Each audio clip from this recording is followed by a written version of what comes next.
cha Zaburi. Bwana Yesu asifiwe. Katika kitabu cha Zaburi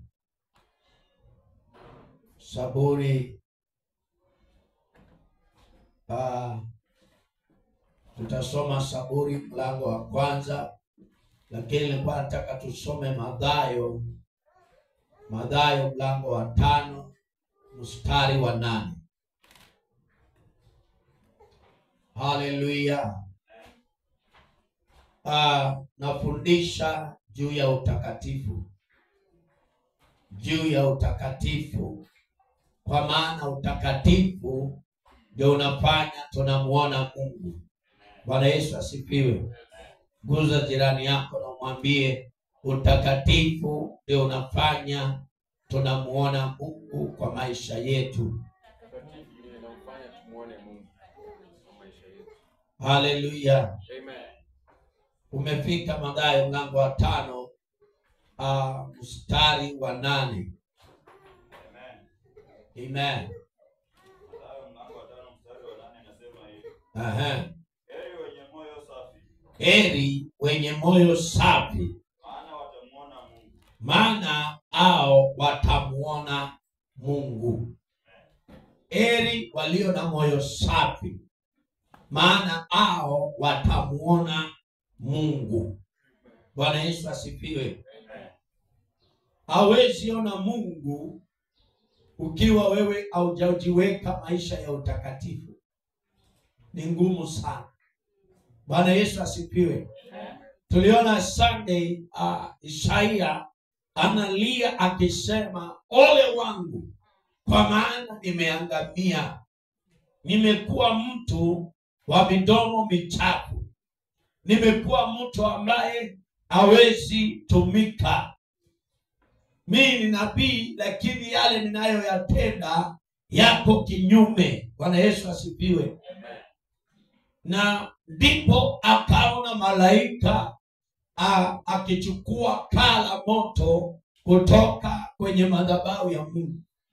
Akaona akichukua kaa la moto na akamwambia Isaiah, tazama, hii imeguza midomo yako. Uovu wako umeondolewa, dhambi yako imefunikwa. Bwana Yesu asifiwe. Haleluya. Kama tunataka kumuona Mungu, ni mpaka tukae maisha ya utakatifu.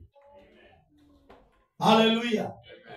Kama Mungu atakuwa upande wetu, ni mpaka tukae maisha ya kumpendeza, maisha ya uteua, maisha yamejaa utakatifu. Haleluya. Katika kitabu hiki maandiko yanasema ya kwamba heri walio na mioyo safi, maana hao ndio watakao muona Mungu. Hauwezi ona Mungu ukikaa maisha ya dhambi. Halo. Hauwezi ona Mungu ukikaa maisha ya dhambi. Unadanganya na unataka kuona Mungu, hautamuona. Bwana Yesu asifiwe. Amen. Itakuwa ngumu sana kumuona Mungu. Heri walio na mioyo safi, maana hao watamuona Mungu. Kwa maisha yao watamuona Mungu. Amen. Nasema utamuona Mungu. Amen. Haleluya. Guza aliye karibu na wewe, mwambie kama maisha ambao ni utakatifu. Kama maisha ya utakatifu. Anaona tumekaa mbali sana. Kama unaweza songa mbele kidogo, itakuwa baraka sana. Bwana Yesu asifiwe. Ndio uweze kupata hata mtu wa kuongea na yeye. Bwana Yesu asifiwe. Haleluya. Mathayo anasema ya kwamba ni Yesu alikuwa anawaelezea utakatifu wa moyo. Usafi wa moyo unatokana na wewe binafsi. Haleluya. Unaamua, nitakaa maisha ya utakatifu, nitakaa maisha ya uteua. Sitaenda kwa njia ambazo hazimpendezi Mungu. Sitafanya mambo ambayo ni chukizo mbele ya Mungu. nitakaa maisha ya utakatifu. Kwa nini?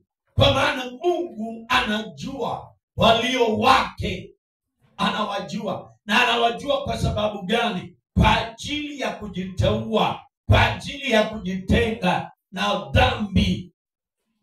Dhambi ni mbaya, dhambi inaua. Maandiko yanasema ya kwamba mshahara wa dhambi ni mauti. Na nilikupea mfano na nikakuonyesha, nikakwambia ndugu yetu tumwekelee viti, na tukamwekelea viti, tukamwambia hebu jaribu kuabudu. Ilikuwa ngumu sana. Bwana Yesu asifiwe. Amen. Ilikuwa ngumu sana kwake kwa kuabudu. Kwa nini? Kwa maana dhambi, wakati una dhambi unakutana ya kwamba umebeba vitu, unakuta kwamba umebebezwa mizigo kiwango ya kwamba hauwezi abudu. Hata tukikwambia inua mikono, hauwezi kuabudu, huwezi inua hiyo mikono. Utainua dakika moja na umerudisha. Tena ile style umeinua, unainua ni kama umeinua ikiwa hapo. Sasa unashindwa, huyu mtu ni nini shida kwake? Ni nini iko na shida? Bwana Yesu asifiwe. Amen. Lakini mtu ambaye ni mtakatifu, mtu ambaye ana mizigo katika moyo wake, huyo mtu unakutaka ya kwamba kuabudu kwake ni rahisi. Bwana Yesu asifiwe. Amen. Kwa nini? Kwa maana moyo haujabeba, spiriti yake ni nyepesi. Ukimwambia inua mikono, hata hujamwambia ainue mikono, anajua ako mbele za Mungu, amekuja kumwabudu Mungu na amejitolea. Hata kabla umwambie inua mikono, already ameinua mikono yake. Bwana Yesu asifiwe. Maandiko yanasema ya kwamba heri walio na mioyo safi, maana hao watamuona Mungu. Unataka kumuona Mungu kwa maisha yako? Kaa maisha ya utakatifu. Jitenge na dhambi. Jitenge na dhambi. Toka kwa masengenyo. Toka kwa vitu ambazo zitakubebesha kiwango ya kwamba hauwezi tembea. Bwana Yesu asifiwe. Dhambi unakutaka ya kwamba umebeba kiwango ya kwamba hata ukijaribu kutembea unashindwa. Kuna watu wamebebana katika mioyo yao. Unakuta ya kwamba vile ambavyo ulikosana na mtu 2020 haujawahi msamehea, umembeba kwa moyo. Moyo wako ni mzito. Nayo ibada tunayoifanya, tunafanya kutoka kwa mioyo yetu. Kumguza Mungu tunako mwabudu tumguze, tunamguza kupitia kwa mioyo yetu. Bwana Yesu asifiwe. Kama ni ibada tunafanya kupitia kwa mioyo yetu. Wakati roho imebeba uchafu, wakati spiriti yetu imebeba uchafu, hata tukiabudu hatuwezi kuabudu vile inavyotakikana. Guza aliye karibu na wewe, muulize, wewe moyo wako ni nini umebeba? Au ni masengenyo? Halo? Kwa maana masengenyo hiyo ni dhambi. Kuna mtu anawashwa tu na mdomo, hutaki kunyamaza, unataka tu kuongelelea mtu. Hajakufanyia chochote kibaya, lakini unawashwa kuongea. Bwana Yesu asifiwe. Ni mpaka mdomo wako utakaswe. Haleluya. Na Isaya ndio akasema, malaika akamwambia, tazama ili kaa la moto limegusa midomo yako. Uovu wako umeondolewa, dhambi yako imefunikwa. Kwa nini? Kwa maana Isaya alikaa na watu ambao ni watenda dhambi. Sasa hata kuogopa haogopi. Halo? Haogopi. Anafanya kile ambacho anaona wale wengine wanafanya. Watu wa dunia vile wanasengenya. Sasa yeye alikuwa anaona hii inafaa hata mimi nikae katika masengenyo. Unakuta ya kwamba mtu anararua mwingine, anamtoa nguo, anamharibu kabisa. Haurumii, huyu ni dada fulani, haurumii. Bwana Yesu asifiwe. Halo. Ambia mtu okoka mara tena. Halo. Bwana Yesu asifiwe. Amen. Majira mengine tunahitaji Mungu ashuke, lakini hawezi shuka, kwa maana mali anashuka hakuna njia yake ya kutua. Na njia ya Mungu ya kutua, anatua ndani ya mioyo yetu. Vile tuko na airport ya ndege, ndege zinalaki pale airport, kwa maana kuna nafasi ya hicho kiwanja, kuna nafasi, kuna barabara ya ndege ya kutua. Bwana Yesu asifiwe. Naye Mungu ndiye atuhudumie na tumuone. Maandiko yanasema ya kwamba heri walio na mioyo safi, kwa maana hao watamuona Mungu. Unataka kumuona Mungu kwa maisha yako, ni mpaka moyo wako uweke katika utakatifu. Haleluya. Heri walio na mioyo safi, maana hao watamuona Mungu. Maisha ambayo tumeitwa ya utakatifu ni ya kila siku. Nilikuwa nasikia kitambo, hata saa hii kuna watu wanaongea, wanasema wacha kwanza niweke hii Biblia kando, wacha kwanza niweke Mungu kando, ndio tukutane tupambane. Sasa ukimaliza kupambana, uliweka Mungu kando, sasa utamchukua aje tena? Hiyo ni swali. Bwana Yesu asifiwe. Au nijui, au jawahi niona, leo utanitambua. Wacha niweke Mungu kando kidogo, nitamchukua. Bwana Yesu asifiwe. Kuna vitu tunafanya na unakuta ya kwamba zile vitu tunazozifanya hazina Mungu.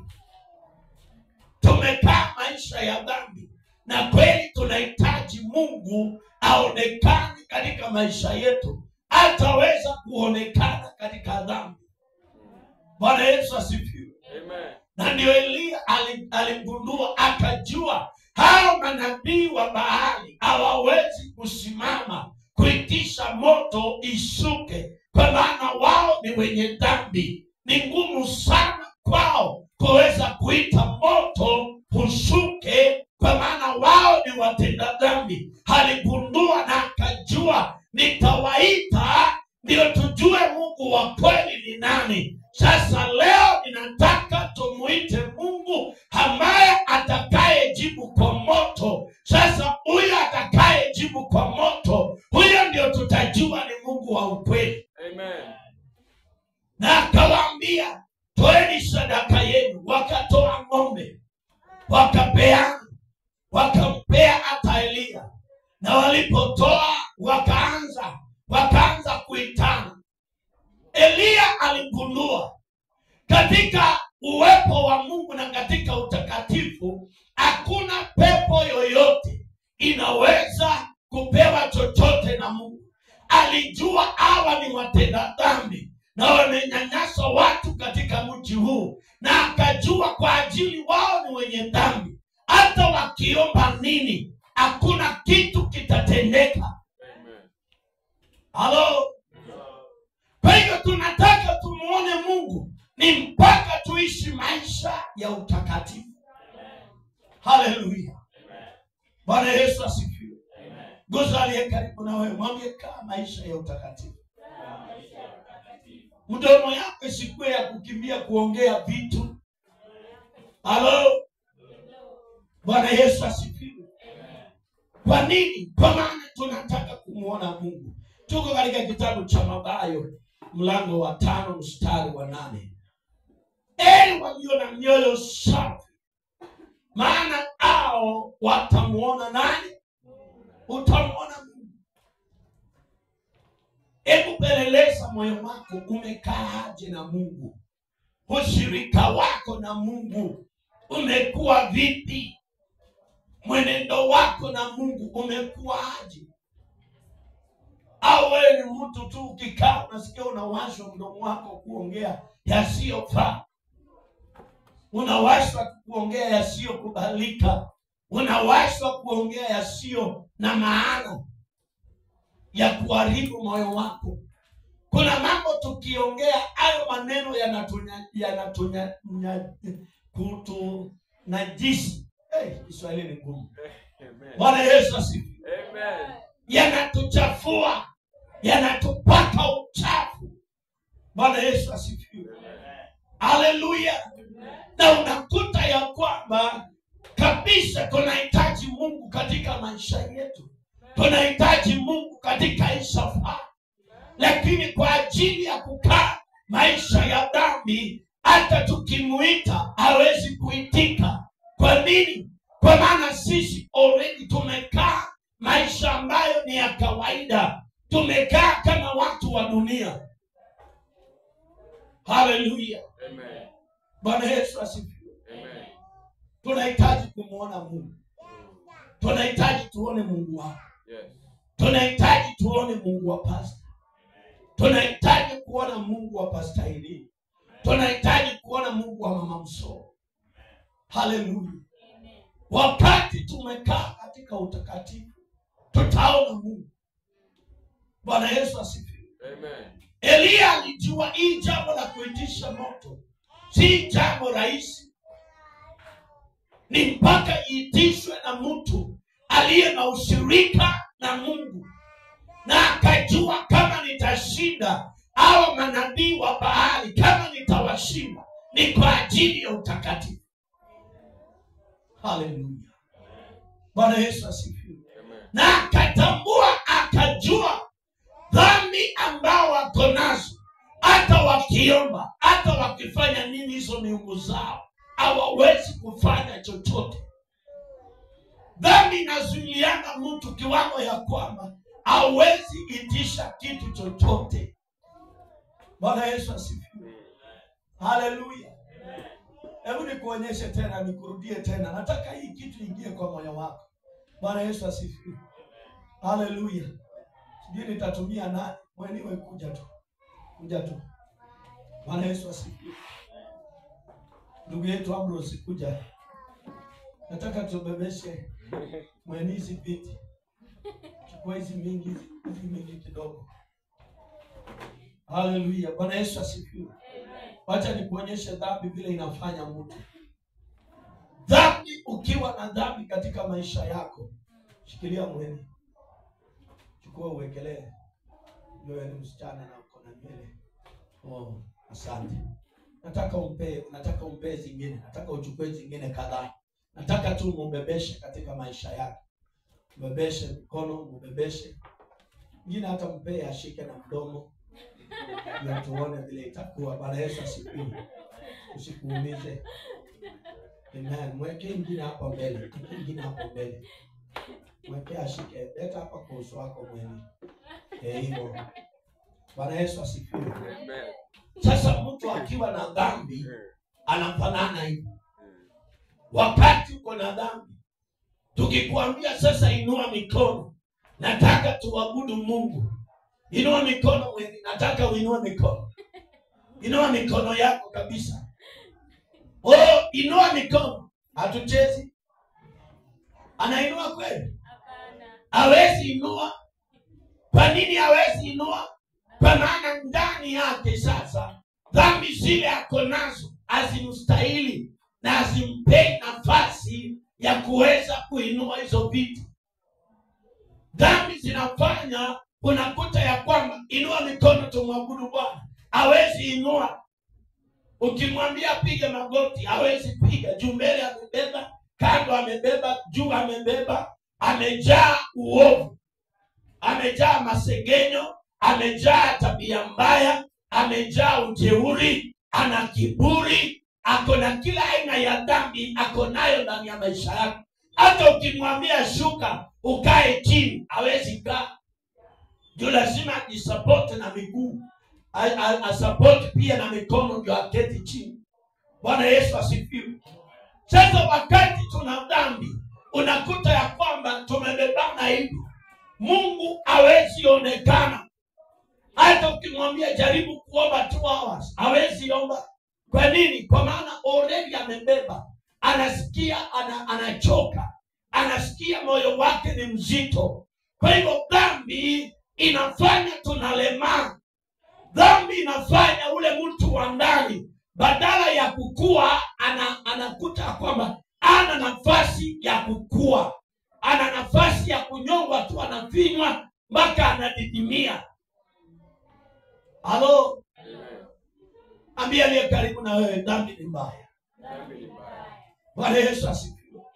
Mwambie badilika kuanzia leo. Bwana Yesu asifiwe. Saidia mwenye. Haleluya. Bwana Yesu asifiwe.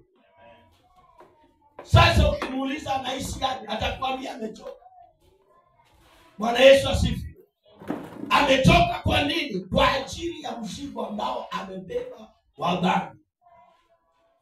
Bwana Yesu asifiwe. Amen. Dhambi inachokesha. Dhambi unakuta ya kwamba hata una breakthrough, hauna ule upenyo. Dhambi inafanya hata unabeba. Hata tukisema tunakutana mapema kanisani, hauwezi fika mapema. Kwa nini? Kwa maana already moyo wako ni mzito. Hata unauliza nitafika mapema aje? Kwani nitaenda kufanya kazi gani? Na najua watu wanakujanga saa 2, saa 3 ndio watu wanaingia. Bwana Yesu asifiwe. Kwa nini? Kwa maana ndani ya moyo wako umejaa dhambi. Bwana Yesu asifiwe. Na ni mpaka tujifundishe kukaa watu ambao wako na discipline, hata ya kuongea, hata ya kunena kama kanisa. Bwana Yesu asifiwe. Amen. Haleluya. Ni mpaka tuwe na nidhamu, tunajua ni nini hasa ninaongelelea. Kwa nini? Kwa maana dakika 2-3 ninahitaji Mungu. Hata majira ambayo nimesimama nahitaji Mungu. Kwa kazi yangu nahitaji Mungu. Na ukiwa na dhambi ni ngumu sana Mungu kukutambua. Hebu tusome katika kitabu cha Zaburi mlango wa 1, mstari wa 1. Nataka usikie haya maneno. Daudi anasema, haleluya. Zaburi mlango wa 1 mstari wa 1. Heri mtu asiyefuata shauri la waovu. Heri mtu asiyefuata nini? Shauri la waovu. Shauri ya waovu. Asiyeshiriki njia za wenye dhambi. Heri huyo mtu asiyefuata njia za waovu. Asiyefanya nini? Asiyeshiriki njia za wenye dhambi. Asiyeshiriki njia za wenye dhambi, wala kujumuika na wenye dharau. Heri huyo mtu sasa asiyeshiriki katika njia za nani? Za wenye dhambi. Heri huyo mtu sasa. Kwa nini kwake ni heri? Hebu jiulize, kwa nini kwake huyo mtu asiyeshiriki njia za wenye dhambi, ni kwa nini heri kwake? Heri ni kwa maana amepata neema kutoka kwa Bwana. Bwana Yesu asifiwe. Amen. Biblia inasema, ukisoma Mathayo mlango huo wa 5 mstari wa 6, inasema heri walio na njaa na kiu ya haki, maana hao watajazwa. Hao watajazwa. Kwa nini? Kwa maana wana heri, wana nafasi. Wana nafasi. Maana ya heri, kuna nafasi yao. Yaani kuna space imetengwa kwa ajili ya huyo mtu. Heri asiyeenda kwa wakosaji. Heri asiyekaa na watenda dhambi. Bwana Yesu asifiwe. Amen. Ai, pastor unasema hivyo na tunafanya kazi na watu wanakunywa. Kuna watu tunafanya na wao hata wanaongea wengine mabaya. Pastor unasema nini? Unataka kusema ni hachane na hiyo kazi? Sisemi hivyo. Mtu ambaye ameamua kukaa maisha ya utakatifu, usikubaliane na wao, usishirikiane na wao kwa yale matendo wanayofanya. Kwa maana ukishirikiana na wao, sasa wewe unakuwa kama wao. Bwana Yesu asifiwe. Halo. Dhambi ni mbaya na ndio inatuzuilia hata tunapoita Mungu aonekane. Dhambi inafanya hata wakati tumeumia saa ile tunahitaji Mungu aje. Unajua kuna masaa mengine nafika unakuta kwamba unahitaji muone Mungu saa hii, si kesho dakika hii umesimama unataka kuona Mungu. Sasa unakuta kwamba hauwezi muona kwa ajili ya yale ambayo umejishirikisha ndani yake. Kumbuka Yesu alipofufuka, wakiwa wanaenda akiwa wale wandugu wawili walikuwa wanaenda Emmaus. Yesu akakuwa na wao. Na sasa walikuwa wanaongea juu ya Yesu Kristo. Sasa wakiwa katika ile safari wanatembea katika njia, wakaenda wakatembea wakiongea habari ya Yesu. Na already Yesu ako katikati yao. Mpaka wakaulizana, Yesu amekuwa katikati yetu, hata hatujaishi joto yake, hatujaishi hata ule uwepo wake, hatujaishi chochote. Na walikuwa wanaongea na yeye. Halo, mbona hiyo hatari kuliko? Hata kuna majira unaomba, unauliza na kweli maombi imefika. Kwa nini? Kwa maana kuna dhambi ndani ya maisha yako. Kuna kitu kinakwambia hiyo maombi hapana. Hiyo maombi ijaenda. Hiyo maombi ijafika. Na ni kweli juu ya dhambi. Dhambi inakuzuilia hata wakati Mungu ametembelea watu au majira ambao Mungu anakutembelea na unakuta ya kwamba hauwezi ishi ya kwamba Mungu ametembea. Bwana Yesu asifiwe. Amen. Haleluya. Sikia vile inaendelea kusema. Wala kujumuika na wenye dharau. Wala kujumuika na wenye dharau. Kuna watu wako na madharau tu. Wanadharau hata kitu ambao hastahili kudharau. Unadharau kitu ambacho hustahili ukidharau. Unaweka tu madharau mahali hakuna hata si masaa ya hiyo madharau. Lakini huyo mtu ako na madharau. Sasa hata wewe mwenyewe unaanza kuiga mfano wa huyo mtu ambaye ako na madharau. Bwana Yesu asifiwe. Amen. Unakuta mtu hata haheshimu wazazi, hata mtu haheshimu hata wale wakubwa wake, anaongea bora tu ameongea, anasema wewe nyamaza, na ule mtu anaambia sio mtu wa umri wake. Dharau. Bwana Yesu asifiwe. Amen. Ni mpaka tujitenge na watu kama hao. Hata kanisani ni mpaka tujitenge na watu wa kuongea vitu za dharau. Mpaka ujitenge na wao. Mtu anakuletea mshahara unamwambia hey, nyamaza. Kwa nini? Kwa maana tunataka tuone Mungu kwa maisha yetu. Tunataka tuone Mungu katika Isa. Hakuna kitu cha kusikitisha na cha uchungu wakati tunahitaji Mungu na tunamuita naonekana. Hiyo kitu inauma sana. Haleluya. Kwa hivyo ni mpaka tujifundishe kukaa maisha ya uteua, maisha ambayo yamejaa Mungu. Kwa nini? Kwa maana tunamhitaji Mungu katika hii safari. Vita ni mingi na dhambi inafunguanga mlango. Hii mlango imefungwa, lakini dhambi inafanya mlango unafunguka wa uovu. Na huo mlango ukishafunguka, shetani akipata nafasi atakuweza. Kwa nini? Kwa maana sasa uko na dhambi. Kumbuka Biblia inasema ya kwamba shetani ni mstaki wa wandugu. Anaripoti, anamwambia Mungu, nasema huyu ndugu fulani ako na utakatifu. Ati huyu mama amesimamia utakatifu. Angalia vile ambavyo amefanya. Anafikisha ripoti yako mbinguni. Na akishafikisha hiyo ripoti, hauna njia ya kuepea. Kwa maana already mlango wa uovu umefunguliwa.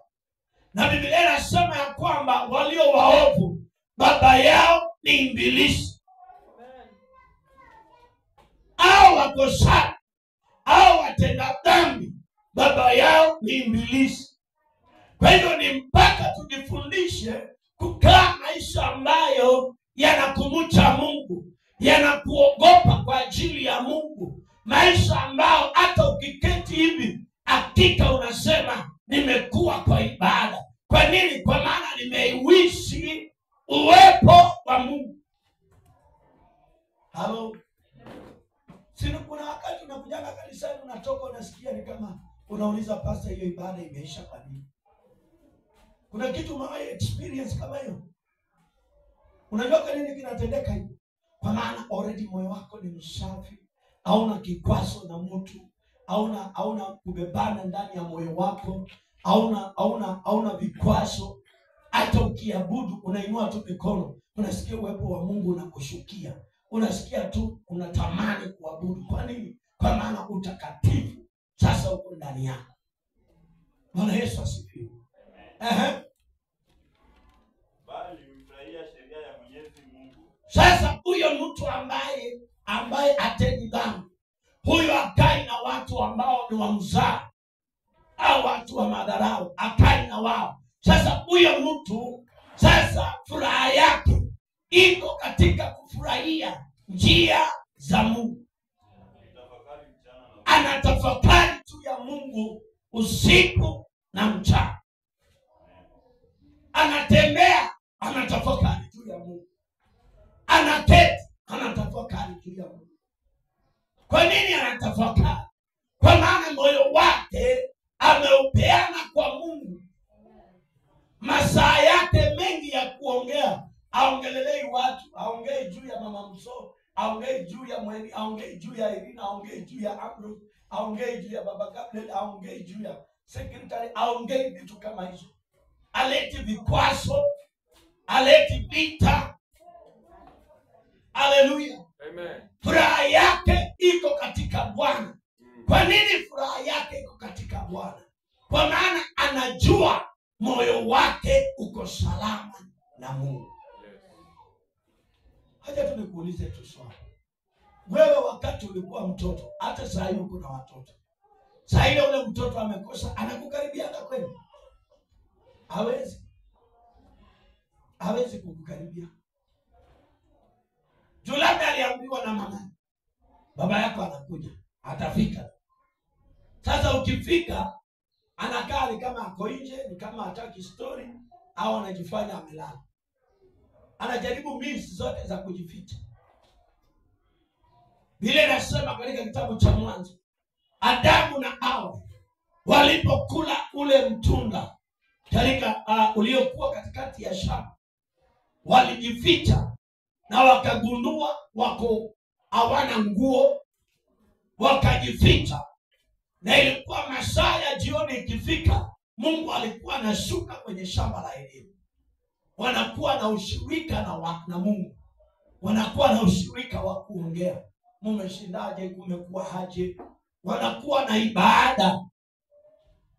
Lakini wakati walikula Yesu, Mungu alipokuja, akaitana Adamu. Akaitana. Akamwambia, Bwana, leo tumejificha. Akaulizwa, kwa nini? Yule mwanamke ulionipa ndio alifanya nikakula ile mtunda na nimekuta niko uchi. Ulijuaje uko uchi? Kwa maana umekula. Bwana Yesu asifiwe. Sasa dhambi kazalika. Akaambiwa, sasa na wewe utafanya kazi kwa njaa, nawe mwanamke utazaa kwa uchungu, nawe nyoka kwa ajili ya kudanganya. Kumbe nyoka ilikuwa na miguu siku za kitambo. Akaambiwa, wewe utatembea, utaenda kwa tumbo lako, utakula vumbi, naye mtu atakupiga. Utakapoomba kisigino na wewe utapiga.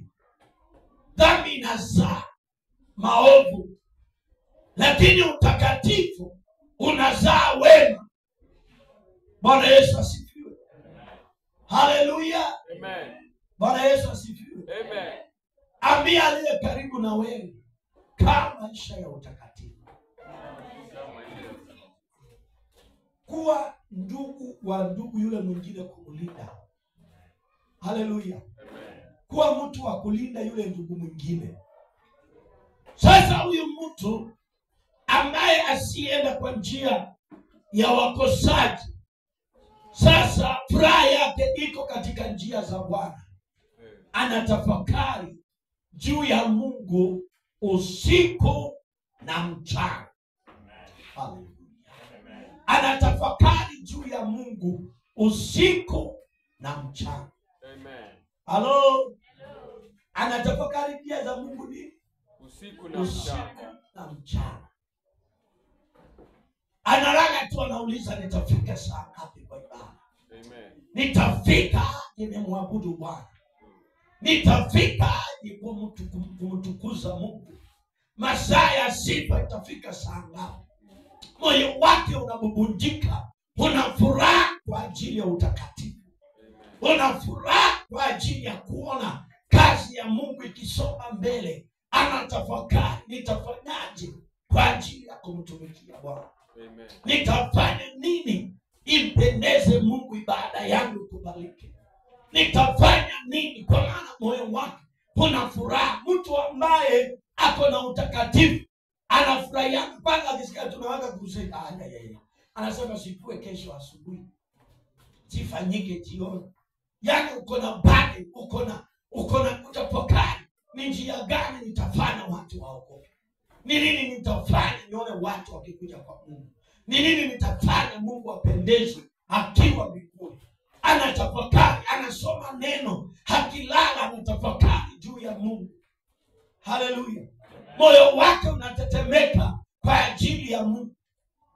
Hebu uliza Mungu aliye karibu na wewe, roho yako inatetemeka juu ya kazi ya Mungu kweli?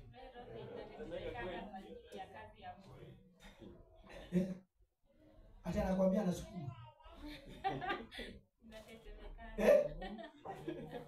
Moyo wake unatetemeka kweli?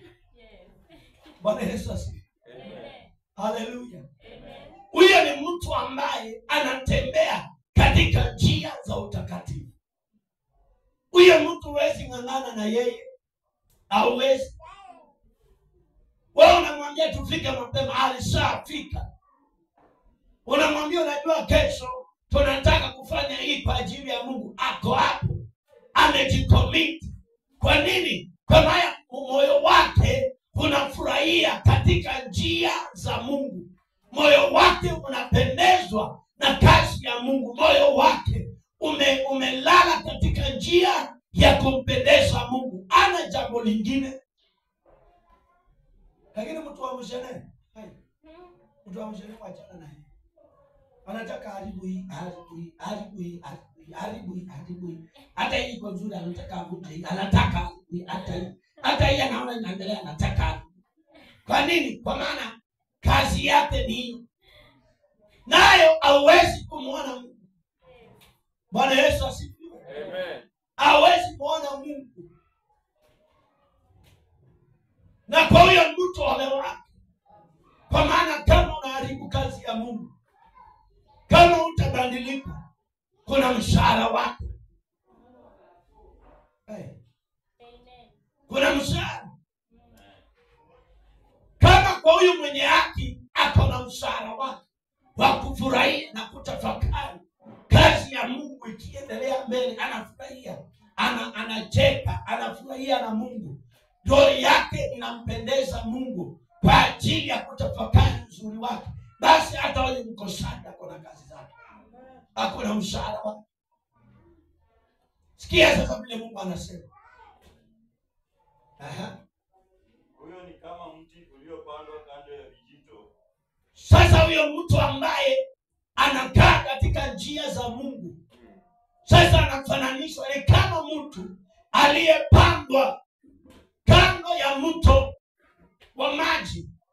Unazaa matunda kwa wakati wake. Huo mti unazaa matunda kwa wakati wake. Na majani yake hainauki. Kila afanyalo hufanikiwa. Kila analolifanya linafanikiwa.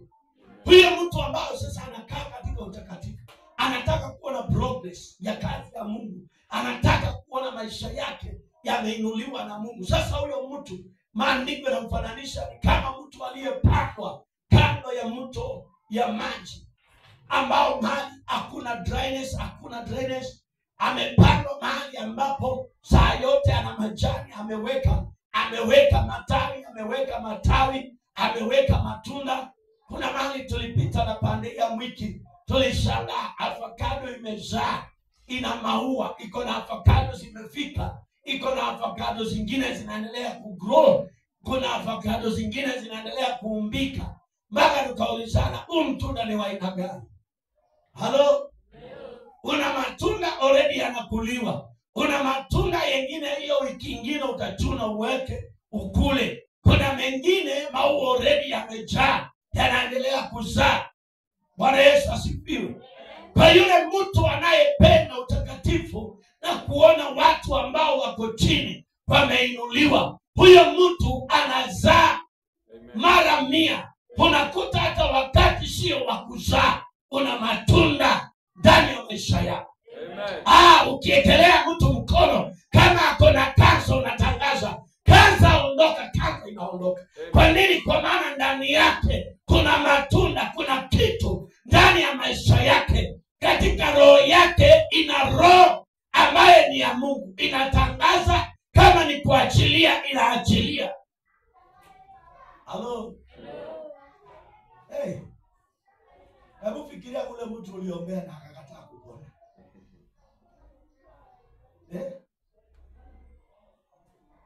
Kuna mtu akiletwa kwako, unasema hapana, hii ni ya pastor hii. Hii siwezani nayo. Hii hapana. Na wewe ni mwaminifu. Bwana Yesu asifiwe.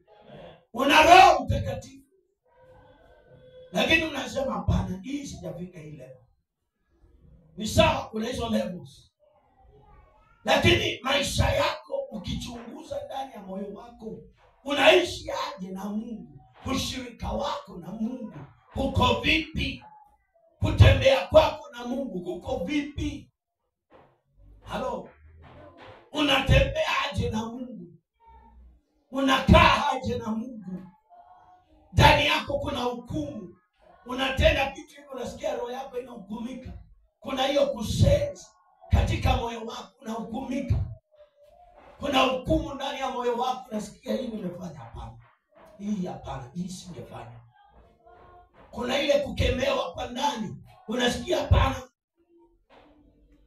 Unajua kuna wakati mwingine tunaenda kutenda maovu, Roho wa Mungu anakuambia nyamaza, usiongee hiyo. Hiyo ustahili kuongea, hiyo ufai kusema, na unanyamaza. Unaokolewa kwa mtego wa dhambi. Bwana Yesu asifiwe. Amen. Lakini kama una Roho Mtakatifu wa Mungu, utaongea. Hata ikubodha uliko. Haikusumbui, haikosa ajali katika moyo wako. Ujalishi. Wewe unasikia uko sawa. Nayo sio maisha Mungu ametuita tukae. Sasa Mungu anasema huyo mtu anatafakari juu yako. Anasema kwamba huyo mtu sasa anamfananisha na mtu uliopandwa kando ya mto wa maji. Unavuruta maji. Wakati wa jua unakunywa maji. Wakati wa ukame unakunywa maji na unazaa. Una matunda ya kuzaa. Haleluya. Sasa nataka utasikiza njia za wenye waovu. Lakini waovu sio walivyo. Lakini sasa waovu sivyo walivyo. Wao ni kama makapi yapeperushwayo na upepo. Sasa hao watu waovu ni kama makapi yanayopeperushwa na upepo. Sasa hao watu waovu, Biblia inasema ni kama makapi yanayopeperushwa. Na ndio sababu nilikwambia Sunday, nikakwambia ndugu yetu hawezi songa. Kwa nini hawezi songa? Ako na dhambi. Tumembebesha, na nimekuonyesha kwa mfano kwa dada yetu Mweli. Hawezi songa. Sasa wewe, Biblia inasema ya kwamba sasa inakufananisha na mtu ambaye aliye kama makapi. Makapi ni yale takataka zile zinatokanga katika wakati unapepeta mchele au unapepeta maharagwe, ile uchafu inatoka. Biblia inasema ni kama makapi yanayopeperushwa na upepo. Halo? Sio maisha ni mbaya. Makapi yanapelekwa sehemu yoyote. Naweza chukuliwa hapa, unaona upepo inasokota inakupeleka kwa shimo ya takataka huko. Hata ijalishana. Upepo unatokea from nowhere. Unaanza kusikia hata anasema nitabeba oi. Shikilia, weka mikono kwa mifuko. Kama wewe ni mkonde, usiende na upepo. Bwana Yesu asifiwe. Amen. Ushaka kuna wakati upepo unakujanga. Wakati wa mwezi wa 7 wa 8 kuna upepo inakujanga, ile ya kusokota inang'oa mpaka nyumba mabati. Unasikia ni kama inakubeba. Juu inakuja na force. Sasa dhambi iko hivyo. Na ndio Elia akagundua, akajua, nyinyi manabii wa Baali mtabebwa na upepo ambao hujawahi ona. Kwa maana ninayemuita ni mtakatifu.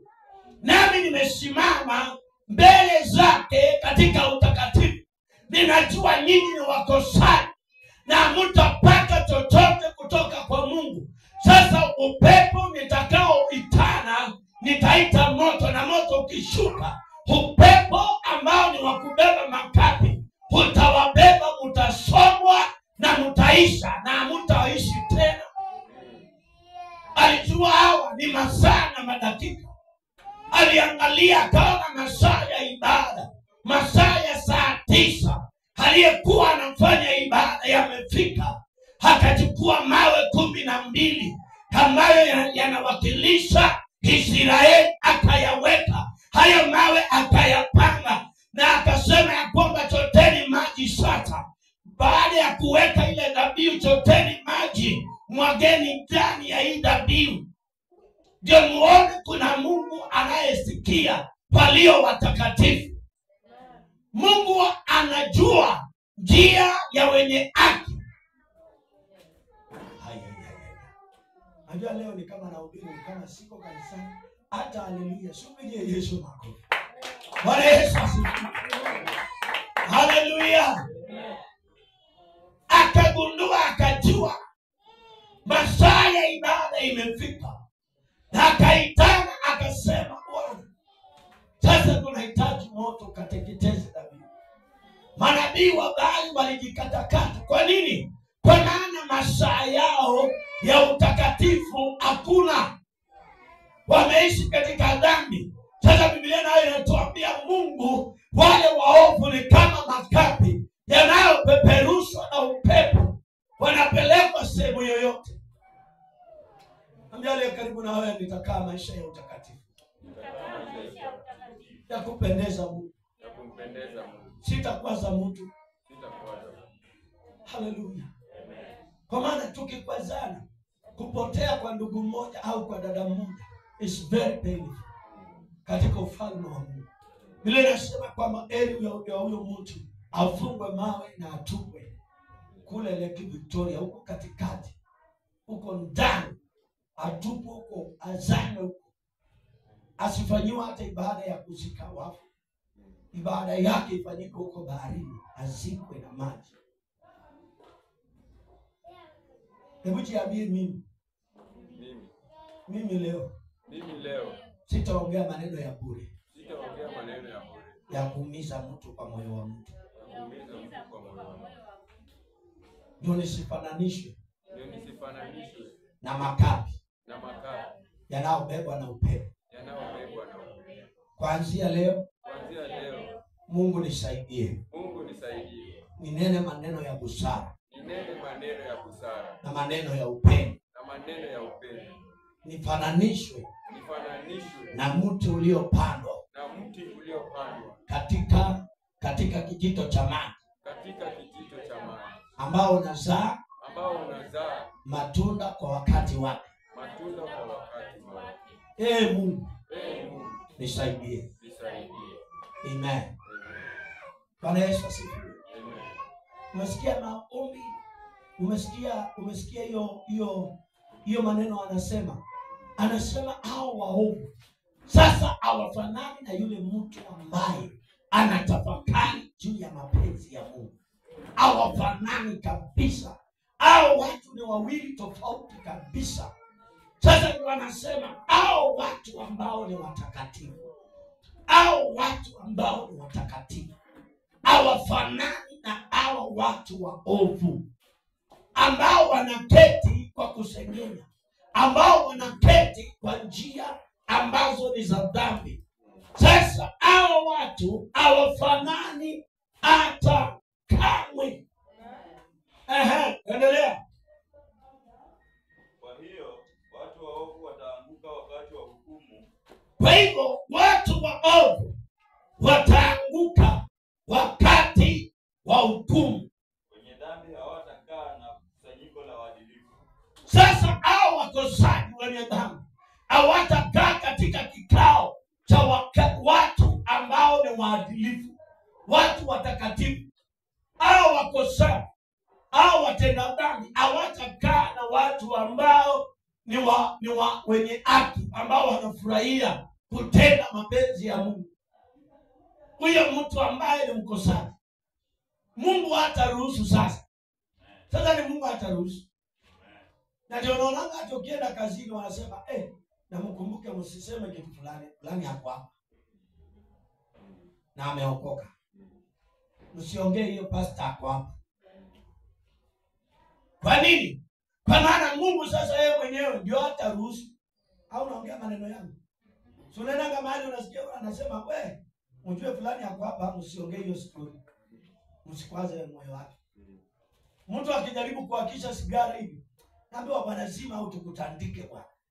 Zima hiyo sigara au tukupige makofi. Hawoni pastor hapa, hawoni ndugu nani hapa na ni makanisani. Atakangi kusikizwa harufu. So unaona kitu kama hiyo kinafanyika? Kinafanyika. Sasa ni Mungu mwenyewe aruhusu vitu kama hizo zifanyike wakati wa hiyo makosa ambao ni wakosefu, wakati ambao ni wa wenye dhambi. Mungu hataruhusu kukaa kwao pamoja na watakatifu. Hiyo ni Mungu ameahidi. Hataruhusu. Nienda mahali pengine na nikaona ndugu mwingine amekuja na nini anavuruta. Kaambiwa bwana si mara pastor hapo. Hata mimi nikasikia niko na heshimika bwana. Amen. Bwana Yesu. Amen. Ndio kuna heshima nyingine inakuja hata wewe. Hata unaambia Mungu asante. Amen. Unaweka kidole unasema thank you. Kama na uwepo wako unaweza fanya ujulikane uko hapa. Ni amani. Watu wakitafuta ni nani atahubiri. Mama mwingine akasema pastor ako hapa. Hapa tutafanya ibada, pastor ako hapa. Na sasa hiyo nilikuwa sijavaa hata vizuri, hata sijajiandaa kuhubiri. Lakini wakasema umekuja hapa lazima utahubiri. Na nikapewa nafasi. Sasa ile napewa nafasi, watu wengine wakaanza kuamka wakitoka nje. Lakini nilishangaa, wakafika nje wakasikia ile injili imeanza ndani. Nikaona tena wanarudi tena kwa gate wakiingia. Nikasema hapa kuna kitu kinafanyika. Amen. Kuna kitu si cha kawaida. Amen. Wewe sio mtu wa kawaida. Gusa mtu na umwambie midomo yako usitumie vibaya. Usikwaze watu. Hakikisha usikwaze mtu hata mmoja. Usikwaze hata kama ni mama, hata kama ni kijana. Jaribu usikwaze mtu. Kwa nini? Kwa maana hii midomo ndio iko na uzima. Huo ulimi ambao unaongea uko na uzima. Unaweza fanya wewe ukae hapo, na unaweza fanya wewe mwenyewe upanuke hapo ambao umeketi. Kwa nini? Kwa maana kuna uzima ndani ya kinywa chako. Midomo yako mitumie vizuri. Hebu malizia hiyo mstari second. Hallelujah. Maana Mwenyezi Mungu huziongoza njia za uadilifu. Kwa maana Mungu anaziongoza njia za uadilifu.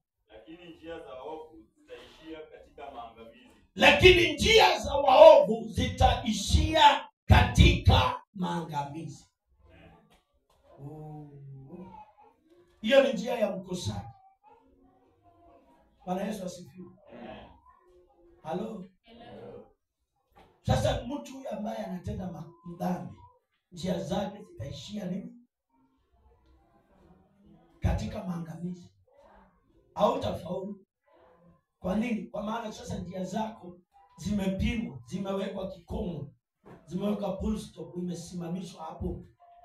Ni kama pale unaendanga unafika, kama pale kwetu unaenda unafika mwisho wa lami.